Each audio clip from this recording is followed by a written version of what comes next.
आप सभी लोगों का स्वागत है फिर से एक बार क्रिक जोन में। आशा करता हूँ सभी लोग सही सलामत होंगे। तो चलिए शुरू करते हैं आज का वीडियो, जहाँ पे कहीं ना कहीं ये चौथा मुकाबला था और ग्रुप ए का यह दूसरा मुकाबला पाकिस्तान और ओमान के बीच ये मुकाबला। और कहीं ना कहीं टॉस पाकिस्तान ने जीता, बल्लेबाजी करने का फैसला दुबई का यह मैदान था और वही उसी कोशिश में था। हालांकि ओमान की जो टीम है वो पहली बार पाकिस्तान के खिलाफ इस T20 फॉर्मेट में भिड़ते हुए नजर आई है। तो कहीं ना कहीं ओमान के लिए एक अपॉर्चुनिटी थी, जबकि पाकिस्तान के लिए ऐसा था कि कैसे स्टेटमेंट दे सकते हैं इनके खिलाफ, क्या एक तरफा मुकाबला कर सकते हैं, कैसे बल्लेबाजी करते हैं, क्या खूंखार अंदाज में बल्लेबाजी कर पाते या नहीं। तो उनको वो दर्शाना था। लेकिन ओमान को चाहिए था कि एक अपॉर्चुनिटी जिसको कितनी अच्छी तरीके से इसको पेश कर पाते और किस किस तरीके से इस अपॉर्चुनिटी को ग्रैब कर पाते हैं या नहीं, वहाँ पे निगाह थे। लेकिन कहीं ना कहीं गेंदबाज से बेहतर रहा। युवा कुछ डेब्यूटेंट भी थे, जहाँ पे ज़िक्रिया इस्लाम भी थे, शाह फैजल थे। तो कहीं ना कहीं कुछ युवा खिलाड़ी जो एक आध मैचेस खेले हुए थे, दो डेब्यूटेंट थे। तो कहीं ना कहीं वहाँ पे ट्रांजिशन में जा रहा है, क्योंकि उससे पहले भी मैंने बताया था कि ओमान की ये जो स्क्वाड है इस एशिया कप में, जो T20 वर्ल्ड कप 2024 में हुआ था, वहाँ से 7 8 9 खिलाड़ी नहीं है। तो वहाँ पे कहीं ना कहीं ट्रांजिशन में जा रहे हैं। तो वहाँ पे तो उतना खास प्रदर्शन शायद ही नहीं होगा। एक्सपेक्टेशन जो था ओमान से, उससे तो बेहतर की गेंदबाजी में, खासतौर पे शाह फैजल शुरुआत बेहतर ज़बरदस्त अंदाज में गेंदबाज है, लेफ्ट आर्म गेंदबाज, और बेहतर लाइन और लेंथ को पकड़ कर गेंदबाजी की और वहाँ पे सफल भी रहे। सही में यूँ फुल लेंथ डिलीवरी थोड़ा बहुत नीचे रहा और स्लॉक स्वीप मारने गए और कहीं ना कहीं वहाँ पे ही विकेट दे बैठे। शून्य पे चलते बने शाहिबजादा फरहान, जिनसे उम्मीदें थी, जो ट्राई सीरीज में थोड़ा बहुत आक्रामक शुरुआत करते हुए आए दिखते हैं, लेकिन वहाँ पे इस मैच में वो नहीं देखा, स्ट्रगल करते हुए नजर आए। और वहाँ पे एक्सपीरियंस गेंदबाज कहीं ना कहीं शकील अहमद बेहतर गेंदबाजी करते हुए नजर आए। एक कैच भी छूटा था कवर्स में, जहाँ पे आमिर कलीम ने कैच छोड़ा था, वरना साहिबजादा फरहान वहाँ पे विकेट अपना गंवा बैठते। लेकिन उसके बावजूद भी उस अपॉर्चुनिटी को भुना नहीं पाए। और वहीं पे देखें तो मोहम्मद हारिस को आज प्रमोट किया गया, तीसरे नंबर पे भेजा गया।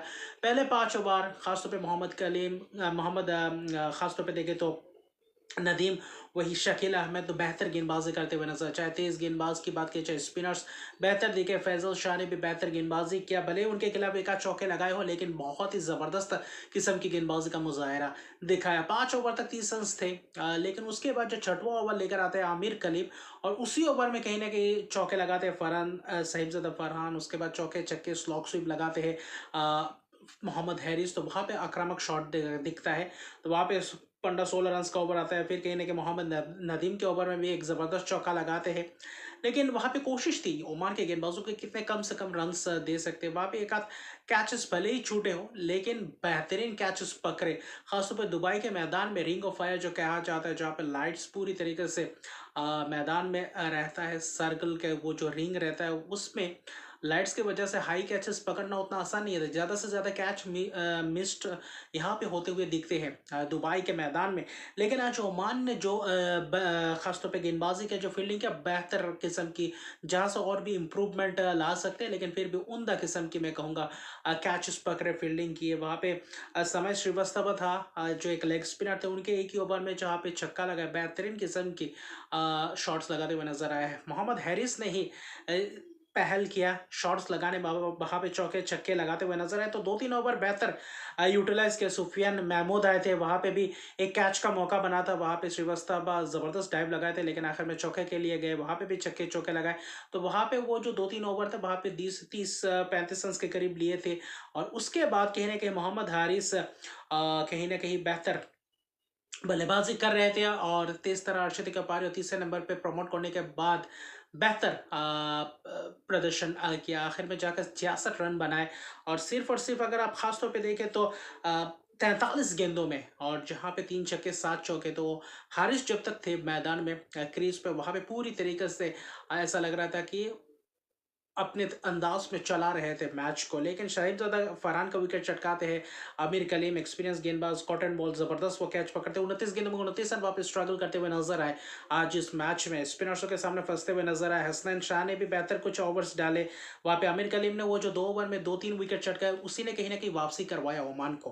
खासतौर पर अगर आप देखें तो आमिर कलीम ने जो 2 विकेट चटकाए, जिसमें से मोहम्मद हारिस थे, रिवर्स स्विप मारने गए, एकदम वाइड लेंथ में गेंदबाजी किया था अगर छोड़ भी देते, अगर सीधे बल्ले से कहते तो वहाँ पे वाइड के लिए जाता, लेकिन रिवर्स स्वीप मारने के लिए लगभग स्विच हिट के तरह वहाँ पे बल्ले से जाकर सीधे स्टंप पे लगा और वो विकेट गंवाने के बाद वहाँ से विकेट गिरने का सिलसिला शुरुआत हुआ। कप्तान सलमान अली आगा आए, हल्का सा टर्न, उतना नहीं, वहां पे फुल टॉस पड़ा और वहां पे मारने गए छक्का और वहां पे मिड विकेट के हाथों कैच। वहां पे जबरदस्त वापसी, लेकिन फिर आखिरी 2-3 ओवर में भी मोहम्मद नवाज है, फकर जमान है, फकर जमान थोड़ा बहुत धीमी गति से खेले, बाद में कुछ शॉट्स खेले थे, आते ही कुछ एक शाह फैजल शाह के ओवर में एक चौका लगाया था, हालांकि हसन नवाज को चलता किया, नए गेंद आया और वहां पे आते ही डीप पॉइंट के हाथों कैच दे बैठे, तो हसन नवाज भी कुछ खास नहीं, 9 रन, सलमान अली का शून्य, वहां पे सईम अयूब भी शून्य करते हैं, तो कहीं ना कहीं बल्लेबाजी क्रम में उतना खास बल्लेबाजी दिखाया नहीं मोहम्मद हारिस के अलावा। फकर जमान ने 16 गेंदों में तो 23 रन बनाए थे, 2 चौके लगाए थे, लेकिन वो और भी ज़्यादा बल्लेबाजी कर सकते थे, बेहतर कर सकते थे, लेकिन आखिर में 19 रन मोहम्मद नवाज ने आकर बनाए, कुछ स्नेन के ओवर में कुछ 3 चौके लगाए बेहतरीन अंदाज में, स्कूप शॉट, वहाँ पे कट शॉट बेहतरीन अंदाज में लगे, तो आखिर में वही था। आखिरी ओवर में भी कुछ रन है लेकिन विकेट्स भी गए, तो वहाँ पे विकेट्स गिरने का बस सिलसिला चलता रहा, स्लोअर डिलीवरीज में विकेट्स गए और वहाँ पे रन भी बटोरते हुए दिखाई दिए। 10 गेंदों में 19 रन, वही मोहम्मद नवाज,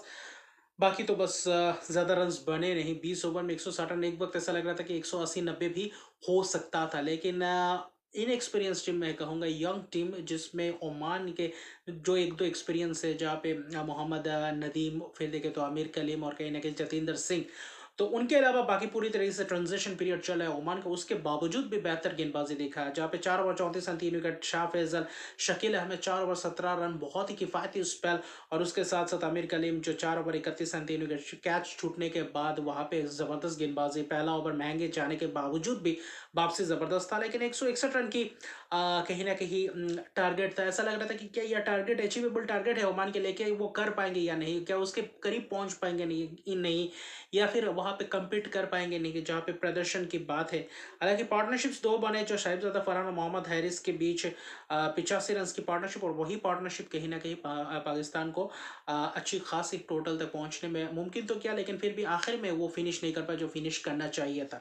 161 की शुरुआत में पहला ओवर जबरदस्त रहा, शाहीन अफरीदी, फिर सईम अयूब आते हैं, लेग स्पिन की तरह करते हैं, वहां पे जतेंद्र सिंह को बोल्ड करते हैं, 1 रन बनाकर चलते हैं, लेकिन उनके टी20 करियर में 1400 रन पूरा कर जाते, तो कहीं ना कहीं ओमान के टी20 हिस्ट्री में सबसे ज्यादा रन अभी फिलहाल जतेंद्र सिंह के पास है। उससे पहले पूर्व कप्तान उनका जिशान मकसूद के नाम था, लेकिन उसके बाद हम्माद मिर्जा, एक युवा बल्लेबाज, क्लास बल्लेबाज मैं कहूंगा, अगर कंसिस्टेंसी दिखा पाते तो आने वाले समय में ओमान के लिए एक बेहतर खिलाड़ी बन सकते हैं। हालांकि आज जबरदस्त शॉट्स दिखा, कुछ कट शॉट्स, कुछ स्वीप शॉट बेहतरीन दिखा, और अच्छा खासा singles double running between the wicket बेहतर दिखा इस बल्लेबाज द्वारा। आमिर कलीम ने कुछ जबरदस्त शॉट्स लगाए, फिर शाहीन अफरीदी के एक ओवर में जहाँ पे 16-17 रन आए थे, वो कहीं ना कहीं भौचक्का कर दिए थे शाहीन अफरीदी जैसे शानदार गेंदबाज के सामने। कलीम छक्का लगाते हैं, वहाँ पे चौका लगाते हैं हमाद मिर्जा, तो वो ओवर के बाद फिर सईम अयूब आते हैं, कहीं ना कहीं आमिर कलीम को चलता करते हैं, एलबीडब्ल्यू के शिकार, फिर कहीं ना कहीं अबरार अहमद आते हैं, मोहम्मद नवाज को भी एक जबरदस्त छक्का लगाया वहाँ पे मिर्जा ने और स्क्वायर लेग की तरफ, फिर कहीं ना कहीं सुफियान मुकीम के कहीं ना कहीं फिरकी में फंसते हुए दिखते हैं गूगली में, वहाँ पे आपके देखें तो मोहम्मद नबी शॉर्ट ऑफ लेंथ डिलीवरी की, वहाँ पे टॉप एज कैच, फिर कहीं ना कहीं मोहम्मद नवाज से चलता करते हैं, विकेट्स चटकाते हैं, सुफियान महमूद छक्का मारने जाते हैं, विकेट्स जाता है, वहाँ पे एक रनआउट भी होता है, फ़हीम अशरफ भी गेंदबाजी करने आते हैं, वहाँ पे विकेट्स भी चटकाते हैं, तो अबरार मुकीम ज़बरदस्त सुफियान मुकीम एक ओवर में 2 विकेट चटकाते हैं, अहमद मिर्जा का विकेट वो महत्वपूर्ण तस्लीप में ज़बरदस्त कैच पकड़े कप्तान सलमान अली आगा, फिर विनायक शुक्ला का रनआउट होता है, तो वही रहा सिलसिला, बाद में बस विकेट से गिनने का गुच्छा ही बनता चला गया। फ़हीम अशरफ ने भी 2 विकेट चटकाए, और कहीं ना कहीं शाहीन अफरीदी ने भी कहीं ना कहीं अपना खाता खोला, आखिर में 27 रन हम्माद मिर्जा यही एक केमियो पारी, बाकी बल्लेबाज थोड़े बहुत इनएक्सपीरियंस दिखे, वो टेम्परामेंट दिखा नहीं, और 67 रन पे ऑल आउट हो जाते हैं 16.4 ओवर में, और जिसमें से 2 विकेट सही में, 2 ओवर पहले 2 ओवर में 2 विकेट चटकाते, 2 ओवर 8 रन 2 विकेट, शहनशाह अफरीदी 4 ओवर 20 रन 1 विकेट, एक ही ओवर में जो 17 रन पड़ा था वो बहुत ही ज़बरदस्त अंदाज में प्रहार हुआ था। अबरार अहमद किफ़ायती स्पेल, 1 विकेट बड़े चटका, लेकिन बहुत ही किफ़ायती स्पेल्स डाले। मोहम्मद नवाज 2 ओवर 1 छक्का खाए थे, फिर वही सुफियान मुकीम 3 ओवर 7 रन 2 विकेट, तो सुफियान मुकीम एक अच्छा खासा खिलाड़ी विकल्प हो सकता है, चाइनामैन लेग स्पिनर है जो अच्छा खासा टक्कर देखने को मिल सकता है भारतीय टीम के खिलाफ। बाद में फ़हीम अशरफ भी सस्ते में 2 विकेट चटका गए, तो कुल मिलाकर देखें तो 93 रन की एक ज़बरदस्त जीत, एक बहुत ही बड़ी जीत। लेकिन बल्लेबाज़ी थोड़ा बहुत मैं कहूँगा निराश रहेंगे पाकिस्तान अपने आप में खेमे में, क्योंकि ओमान जैसी इस गेंदबाज़ी अटैक के सामने आप अगर 160 पे 7 विकेट गिर जाते हैं तो कहीं न कहीं थोड़ा बहुत एक चिंताजनक बात है। सिर्फ मोहम्मद हारिस की अगर वो पारी को निकाल जाए तो कहीं न कहीं बाकी बल्लेबाज़ों ने उस तरीके से बल्लेबाज़ी नहीं की, और मोहम्मद हारिस का विकेट अगर गिरता तो वहाँ पे पूरी तरीके से फंसते हुए दिखते आपके पाकिस्तानी बल्लेबाजी क्रम। तो कहीं न कहीं भारतीय टीम के सामने बहुत ही मुशक्कत करना पड़ेगा, अगर किसी भी तरीके से चैलेंज करना पड़ेगा, क्योंकि भारतीय टीम बहुत ही आगे है इस टीम के मुकाबले। अगर खास तौर पे देखें तो यहाँ पे तो एशिया कप के टाइटल कंटेंडर भारत ही है, लेकिन अफगानिस्तान को भी आप नहीं हल्के में ले सकते। तो वही रहा, लेकिन कल सबसे एक महत्वपूर्ण मुकाबला है जहाँ पे होगा बांग्लादेश बनाम श्रीलंका। तो श्रीलंका कल से आगाज करेगी एशिया कप का, तो वहाँ पे निगाहें रहेंगी, वो मुकाबला एक तगड़ा मुकाबला देखने को मिल सकता है। तो अभी एशिया कप के जो आने वाले मैचेस है वो ज़बरदस्त मैचेस, बड़े बड़े मैचेस होंगे, तो वहाँ पे टक्कर और भी ज़्यादा देखने को मिलेंगे और दिलचस्प मैचेस भी देखने को मिलेंगे। तो अभी के लिए इतना रखा, तक मेरे चैनल को सब्सक्राइब नहीं किया तो मेरे चैनल को सब्सक्राइब कर लीजिए, लाइक शेयर कमेंट जरूर कीजिए। तब तक के लिए गुड बाय।